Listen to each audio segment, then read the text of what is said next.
Dear viewers, যারা video দেখছেন আপনারা অনেকেই প্রশ্ন করেন যে হস্তমৈথুন রোগ থেকে কিভাবে রেহাই পাবো, সারার উপায় কি বা কোনো ঔষধ আছে কিনা।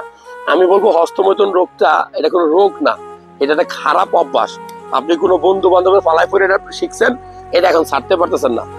অত্যধিক হস্তমৈথুন, ধরেন আপনি 5 বছর 7 বছর ধরে আপনি হস্তমৈথুন করেন। আমি প্রথমে বলবো যে হস্তমৈথুন রোগ ছাড়ার উপায় বা এখান থেকে মুক্তির উপায় হলো আপনি আল্লাহর কাছে তওবা করেন। কেননা আমাদের মুসলিম ধর্মে বেশিরভাগ ধর্মে কিন্তু এই হস্তমৈথুন রোগকে খারাপ কাজ হিসেবে চিহ্নিত করা হয়েছে। আর আমাদের মৃত্যুর পরে আল্লাহ তাআলা জিজ্ঞাসা করবে যা কেন আপনি হস্তমৈথুন করছেন।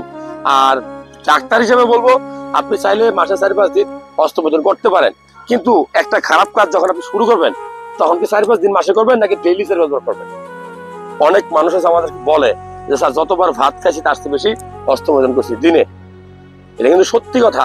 এখন এটা খারাপ অভ্যাস, কারণ আপনি যখন ভিডিও দেখেন, রিলস ভিডিও, টিকটক ভিডিও, ধরেন শর্ট ভিডিও, লিঙ্কে ঢুকছেন, খারাপ লিঙ্কে ঢুকছেন, পর্ন মুভি দেখতেছেন, তখন আপনার ভিতরে উত্তেজনা কাজ করবে। কারণ আপনার ভিতরে যেটা প্রতিনিয়ত তৈরি হইতেছে হরমোনটা, 20 থেকে 30 বছর বয়সে হরমোন বেশি তৈরি হয় এবং মানুষ এই সময় বেশি হস্তমৈথুনটা করে।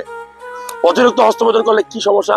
আপনার পুরুষ সঙ্গে সাইজ ছোট হইতে পারে দিনে দিনে, আপনার বউর প্রতি আগ্রহ কমে যাবে, আপনার টাইমিংটা কমে যাবে, আপনার মেজাজ খিটখিটে হবে, আপনার হরমোন কমবে শরীরে, আপনার শুক্রাণু কমবে শরীরে, বাবা হওয়ার প্রবণতা কমে যাবে। অর্থাৎ চেষ্টা করতে বাবা হইতে পারবেন না, শুক্রাণু খারাপ কোয়ালিটি হয়ে যাবে।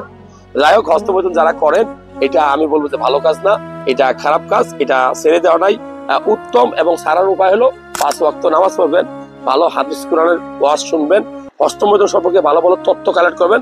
দেখবেন যে এটা সম্পর্কে সব নেগেটিভ বক্তব্য, পজিটিভ কোনো বক্তব্য নাই। হয়তো ডাক্তাররা অনেক সময় বিভিন্ন রোগীরে সাজেস্ট করে মানসিক টেনশন থেকে বাঁচার জন্য, না, আমি বলবো যে না, আপনার হস্তমৈথুন অভ্যাস থাকলে এটা ছেড়ে দিন।